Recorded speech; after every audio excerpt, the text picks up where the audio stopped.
Unmistakable evidence has established the fact that a series of offensive missile sites. The states joined with the people of Cuba and helped them free themselves from the yoke of colonialism. Thank you so much for the warm welcome that I have received, that my family have received, and that our delegation has received. Does not help the Cuban people.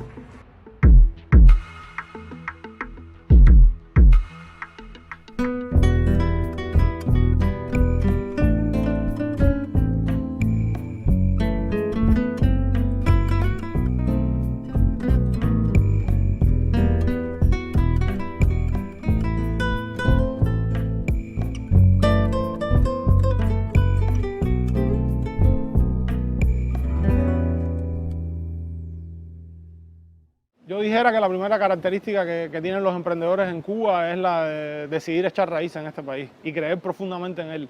Creer que es posible desde esta isla, sin necesidad de tener que poner agua de por medio, construir un futuro mejor, un futuro con más prosperidad, un futuro donde podamos realizarnos todos.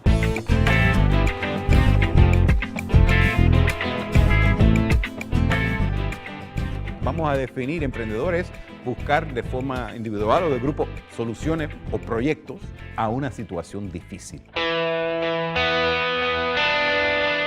sea, estamos hablando de actores económicos que generan nuevos productos y servicios, que satisfacen necesidades que no están satisfechas por otros actores económicos, pero que están ahí, y generar productos y servicios en el fondo es hacerle la vida a la gente más cómoda, hacerle la vida a las personas más simple en cuanto a problemas.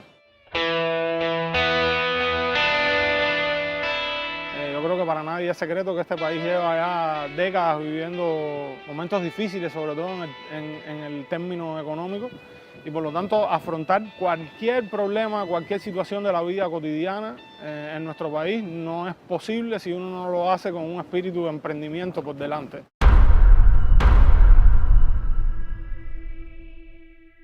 Vivir en Cuba, sobre todo para mi generación, es haber nacido con el bloqueo. Con el bloqueo ese que sabemos que existe, con el bloqueo que nos cuentan nuestros padres de cuando se impuso a los primeros años de la revolución, y cómo ese bloqueo ha afectado a nuestra sociedad, a nuestras vidas.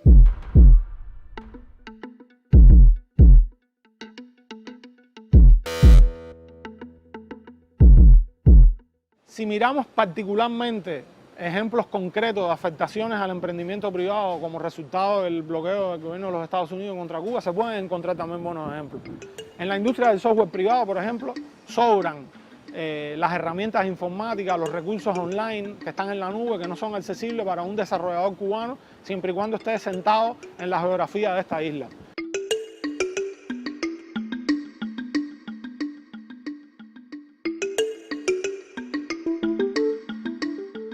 Nosotros un poco, a medida que nos fuimos involucrando acá, hemos estado al tanto de todo lo que sucede desde el punto de vista de comunicación en los canales convencionales acá, que tiene que ver con el bloqueo y cómo sí nos afecta un tema político en un negocio. Lo sufrimos y hemos ido a buscar tal vez informaciones que nos es esquiva por un tema que te sale el cartelito que dice tu país está entre los patrocinadores del terrorismo, que es una lista que alguien se inventa, y sencillamente con eso te bloquean contenidos para Cuba. Y eso les impide a ellos acceder a un grupo de recursos que son necesarios para el desarrollo de su trabajo. Entonces, por ahí hay un primer ejemplo. El otro tiene que ver con el acceso a mecanismos financieros, acceso a cuentas bancarias en el extranjero, que emprendedores de otro lugar del mundo pueden tener y que a los cubanos les están vedados.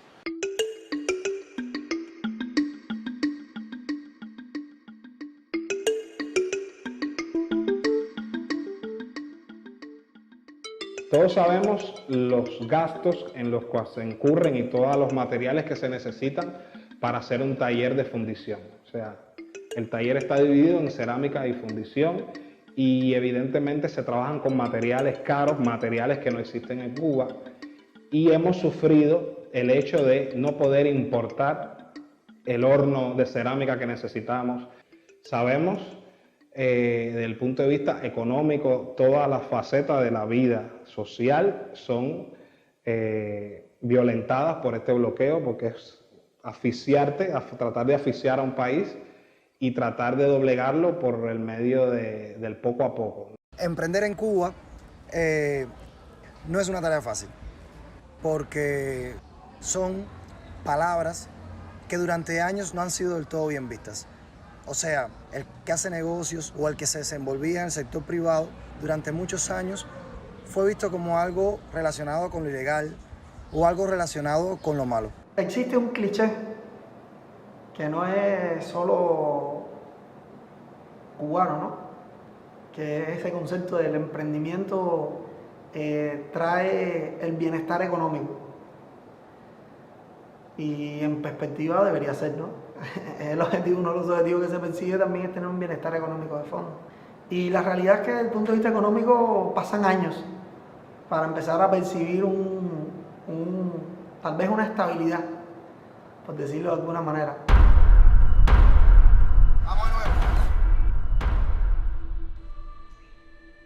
Imagina que tú hayas gastado todos los ahorros de tu vida en un equipamiento, se rompa y vayas con esa persona que te lo vendió o esa empresa que te lo vendió y te digan que no, que lo perdiste todo. Yo no puedo vender a Cuba, o sea, si yo los registro a ellos como que les vendí la cámara y ellos están en Cuba, tengo un problema gigante con red, o sea, Cuba y Venezuela está fuera de ventas. O sea, ¿hasta qué punto incluso desde el plano de vista psicológico puede afectar a una persona el hecho de que tu país no sea considerado país por estas empresas? Good afternoon. Today, the United States of America is changing its relationship with the people of Cuba. Yo nunca voy a olvidar ese 17 de diciembre que estaba en mi casa y había un grupo de albañiles, 3 o 4 que estaban reparando algo en mi casa. Y de pronto alguien me llama, me dice, oye Gregory, prende la televisión. Barack Obama está hablando en vivo en la televisión. ¿Cómo puede ser? Prende la televisión. Prendemos la televisión y efectivamente ahí está Barack Obama hablando. Y luego Raúl. Y los dos anunciando una nueva relación entre los dos países. Como hemos repetido, debemos aprender el arte de convivir de forma civilizada con nuestras diferencias. Era un momento de esperanza en que la gente pensaba, sí podemos buscar una solución entre los dos países después de tantos años de animosidad.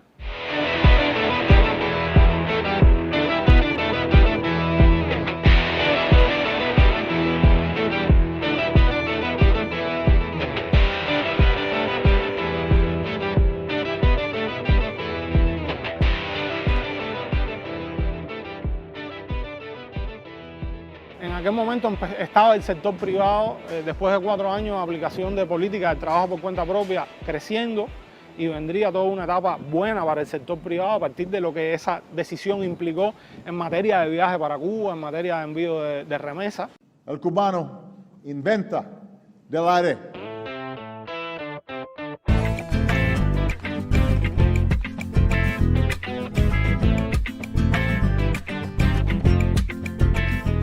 El ambiente que se respiraba en Cuba, incluso cuando tú estabas fuera de La Habana, era un ambiente propicio para el emprendimiento. O sea, realmente se respiraba, se creía, se tenía la idea de que se podía crear un emprendimiento, crear algún tipo de negocio que pudieran funcionar.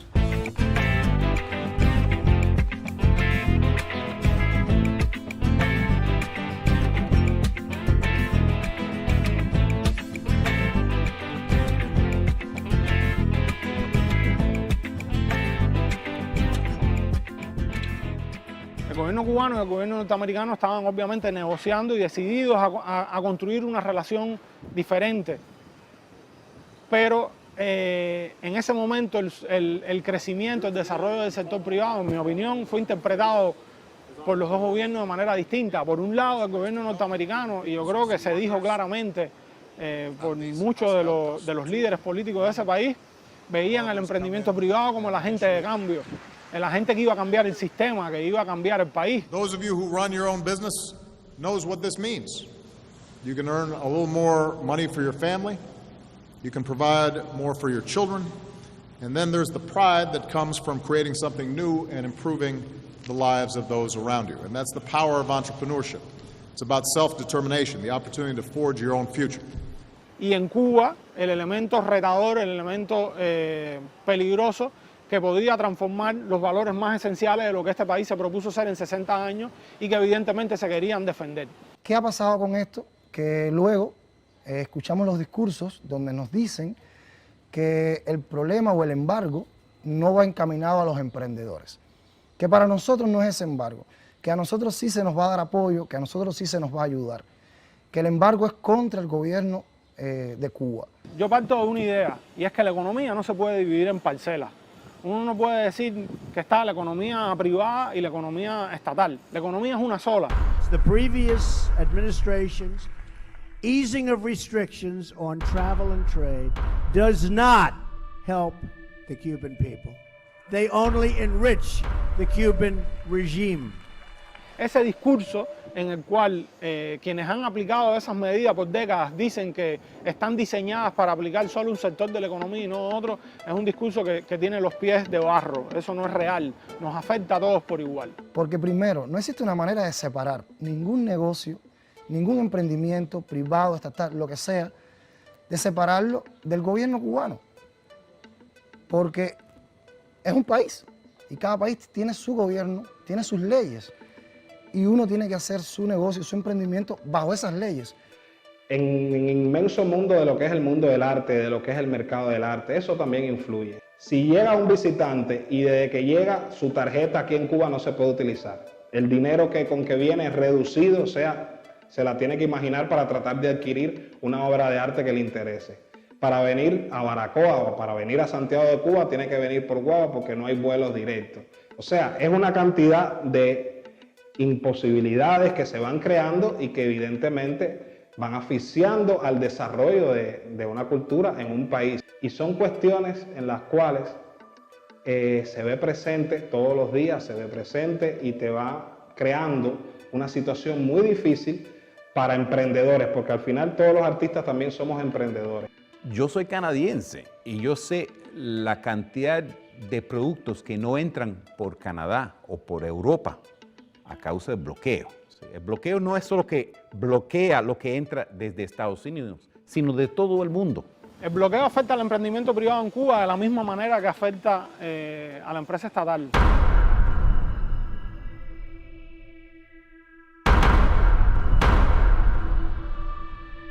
Hace unos años atrás yo tuve el privilegio de poder participar en el acercamiento entre las grandes ligas de béisbol de Estados Unidos y el béisbol cubano. Y yo nunca voy a olvidar una reunión en que yo estuve presente entre la Grande Liga y el béisbol cubano. Y lo que yo pude observar era que la Grande Liga de Béisbol Americana y el béisbol cubano estaban en la misma frecuencia.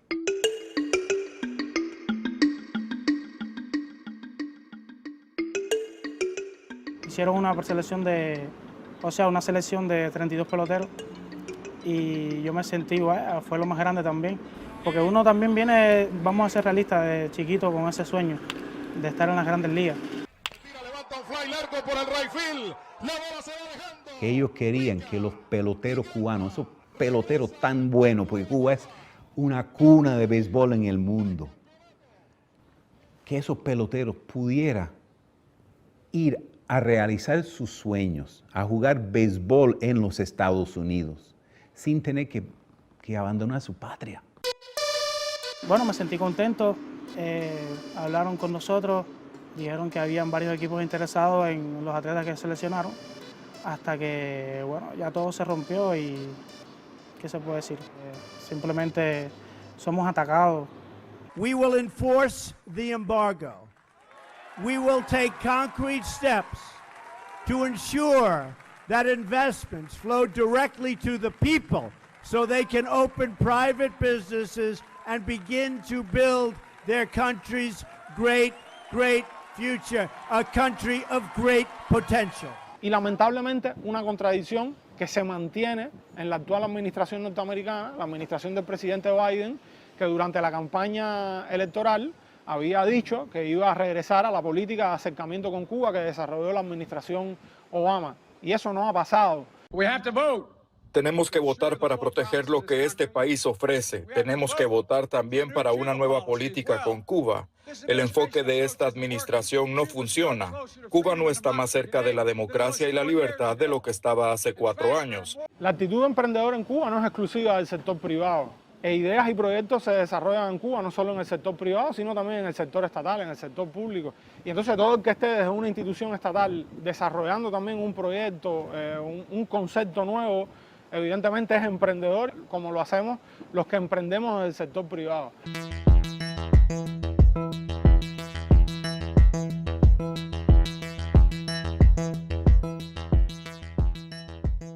Nosotros nos alimentamos, nos retroalimentamos con insumos, con equipamiento, con información, que es muy importante, de los países del primer mundo. Si nos tienen bloqueados, no podemos suministrar este producto porque tiene más de un 10% de componente estadounidense. Bueno, es que hoy es difícil encontrar a veces cosas que no tengan componente estadounidense. Al ser la primera economía del mundo, obviamente, hay muchas cosas que tienen componentes estadounidenses. Entonces, el hecho de que nosotros no podamos utilizar algo que tenga solo el 10% de estadounidense es difícil y realmente nos obstaculiza bastante nuestro trabajo. Yo he tenido recientemente un grupo de inversionistas extranjeros que han mostrado mucho interés en invertir en el polo científico de Cuba, en la biotecnología cubana, porque estas personas que saben muy bien su industria, dicen que Cuba es un país pequeño, pobre, bloqueado, pero cuando se trata a la ciencia de salud, a la biotecnología, Cuba es del primer mundo. Cuba tiene un grupo de científicos y médicos que no tienen nada que envidiar del resto del mundo. Yo creo que al cubano nos ha puesto la varilla alta, pero nosotros la seguimos saltando. Y un poco, yo respeto a todos los, digamos, los científicos del mundo, pero hacer ciencia en Cuba, yo les digo que es más difícil que hacerla afuera. Y eso lo sabemos los que hemos estado adentro y afuera haciendo ciencia.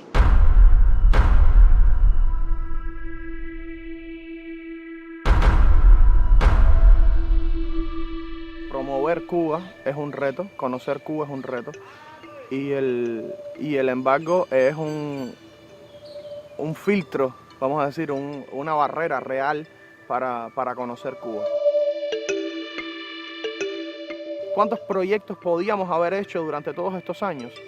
Muchísimos. Es decir, hay millones de dólares en el mundo hoy moviéndose en función de la biodiversidad, del cambio climático, del acceso a nuevas tecnologías de avanzada que permiten conservar de una manera más fácil la biodiversidad, monitorear la biodiversidad, mejor monitorear los cambios en función del desarrollo sostenible, y realmente hoy no tenemos acceso a eso.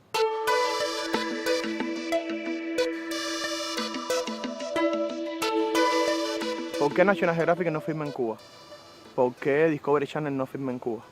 ¿Por qué van hasta Madagascar a filmar cuando tienen aquí a 45 minutos un lugar maravilloso donde hacer sus documentales? Bloquear un país es desde todo punto de vista inaceptable. Pero además, en el caso de nosotros que estamos tratando de salvar vidas, no solo las vidas cubanas, sino a nivel mundial, yo creo que es doblemente criminal.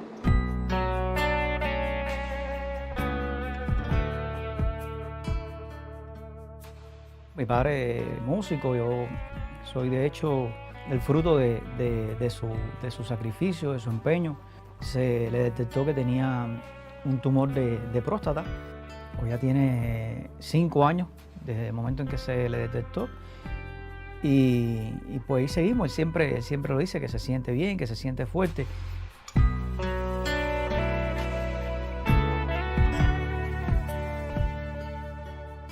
Cualquier paciente oncológico vive con la tensión de que los medicamentos llegan o no llegan, a veces ya llegaron al país, están en el puerto y se demoran para llegar al hospital, o sencillamente el Estado no los puede comprar.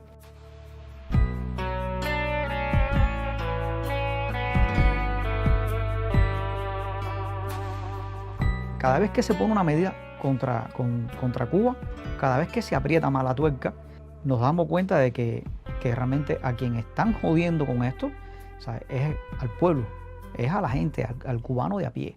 ¿Quién apoya el bloqueo? Bueno, yo creo que hay muchas razones afuera para que apoyen el bloqueo. Están los que dicen, no, el bloqueo es para presionar para que Cuba tenga un sistema político más abierto. Hay gente que, aunque no lo diga, apoya el bloqueo porque el bloqueo castiga el pequeño país que se atrevió a enfrentarse a los Estados Unidos. Yo debo decir que en las oficinas que tuve la oportunidad de visitar en el Congreso de los Estados Unidos, encontré personas sensibilizadas con el drama humano de lo que significa el bloqueo contra Cuba. También noté que la política de sanción y de castigo con respecto a Cuba está controlada por las manos de un grupo de congresistas que todos sabemos quiénes son, y esa cámara de políticos lo que tiene es la marcada intención de hacerle daño a este país sin distinguir si son del gobierno o si son personas de la población. Da igual, es hacer daño a este país. Pasa con Cuba, pero pasa con otros países del mundo a los cuales los poderosos simplemente los bloquean, los tratan de erradicar, de eliminar, simplemente porque no están de acuerdo o no llevan una misma política. O sea, el bloqueo es una forma de mostrar a todos los demás países pobres en la región y en el mundo, oye, eso es lo que te pasa si tú eres tan loco para enfrentarse a los Estados Unidos.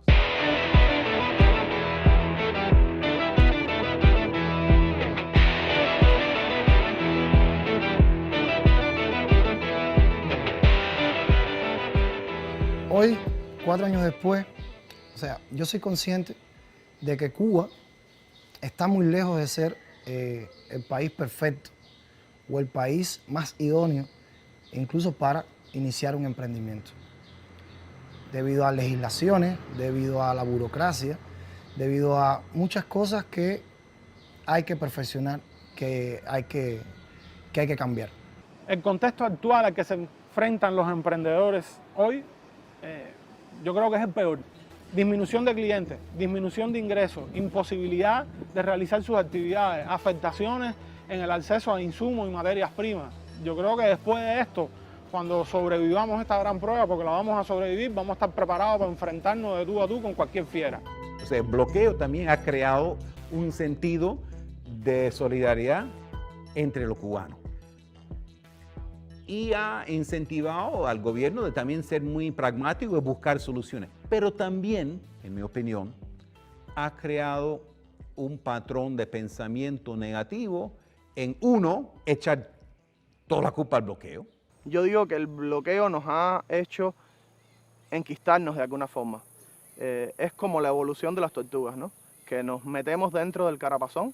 Ese carapazón te limita de alguna forma a crecer mucho, pero te protege del exterior. Eduardo Galeano, el escritor uruguayo, una vez llamó, hablando de Cuba, la mentalidad de fortaleza. O sea, un país asediado, un país atacado por tantos años, crea hábitos psicológicos, tanto en la esfera de poder de político como en la población. O sea, sabemos que estamos conscientes, porque es una realidad, de cómo el bloqueo nos golpea durante tantos años, de cómo es difícil tratar de que la cultura y otros campos de la sociedad cubana avancen, porque están siendo entorpecidos siempre por esto. Porque una persona no puede tener una tienda de materiales, digamos que tengo un colega extranjero que le gustaría invertir en ese negocio y abrir una tienda privada de materiales. Eso ayudaría a tener más opciones, a la competencia que es tan buena, a que uno pudiera tener variedad, porque generalmente los artistas tienen que viajar a otros países, llenar sus maletas de materiales y traerlas para acá, porque hay materiales que aquí son muy difíciles de conseguir. De modo que esas son dos cosas que pienso que desde el punto de vista interno, que no tienen que ver con el bloqueo externo, sino desde el punto de vista interno podríamos estudiar y manejar, y que incluso se han suscitado ese tipo de debates en congresos como lo de la Asociación Hermanos Said, lo de la UNIA. Pienso que ya es hora de tratar de dar pasos de avance sobre ese tema. Ojalá que los emprendedores cubanos también comiencen a explorar otros espacios. Pero ojo, para eso también el gobierno tiene que permitir esos otros espacios, que creo lo está haciendo. Quizás no con la velocidad que uno quisiera, pero creo que la tendencia es positiva, que cada vez más hay más espacio. Pero permitir que los cubanos utilicen esa educación tan buena que tiene para ser emprendedores en cada día más sectores de la economía.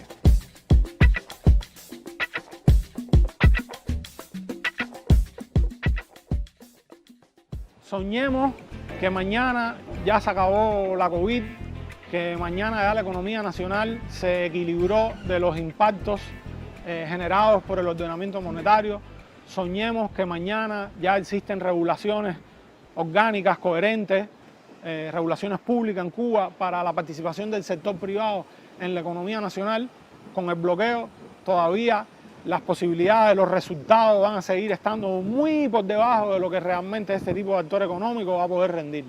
La estrategia no es exigir a Cuba cambiar, sino dejar que Cuba cambie por su dinámica, por su discusión interna, y quitar el bloqueo, porque quitar el bloqueo tiene una razón moral. Incluso si el bloqueo desapareciera mañana mismo, los beneficios de eso van a tardar tiempo en verse, porque construir una economía, generar productos, generar servicios toma tiempo. Pero utilizar un palo económico para exigir que un país cambie porque tú lo quieres, porque tú lo opines, no creo que es sostenible moralmente ni éticamente. Y eso va en contra de lo que ellos mismos siempre preconizan, que es la libertad de pensamiento, la libertad de expresión. Bueno, cada cual entonces debía expresarse o pensar como quisiera, ¿no?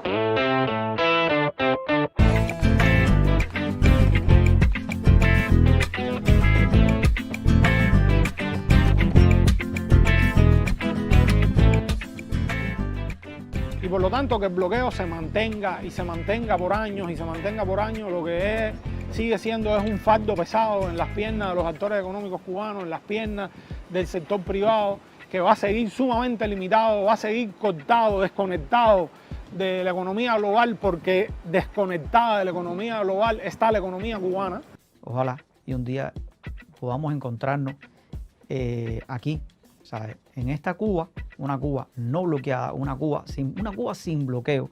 Y nos deja a los cubanos, todos, finalmente solitos con nuestros problemas. Que los cubanos puedan viajar y salir al mundo, conocer el mundo, lo bueno o lo malo, tener esa experiencia que lo enriquecen intelectualmente y también en el bolsillo, y después regresen y dicen, esta es mi isla, aquí nací, aquí está mi pueblo, y yo quiero hacer un aporte a mi pueblo. Eliminar el bloqueo entonces sería un acto de justicia con mucha gente, un acto de justicia con la familia cubana, un acto de justicia con todos los cubanos, vivan donde vivan y piensen donde piensen. No he podido ir a Estados Unidos, nunca he ido a Estados Unidos, pero he podido salir de Cuba. Y he ido con la visión crítica de no ver solo el deslumbramiento del concepto de la abundancia y de la accesibilidad. Porque no existe nada que sea totalmente bueno como no existe nada que sea totalmente malo. Siempre hay un balance dentro de todo el proyecto y nada. Si tanto dicen que somos emprendedores y que el objetivo es que con los emprendedores se desarrollen, bueno, hagan algo al respecto. Hacer que el talento joven sea utilizado en beneficio del desarrollo del país, eso no tiene precio. Y yo creo que eso también viene dado por una economía más activa, por una economía más flexible, donde la empresa estatal juegue su papel, pero el sector privado también esté codo con codo ahí trabajando por construir un país distinto.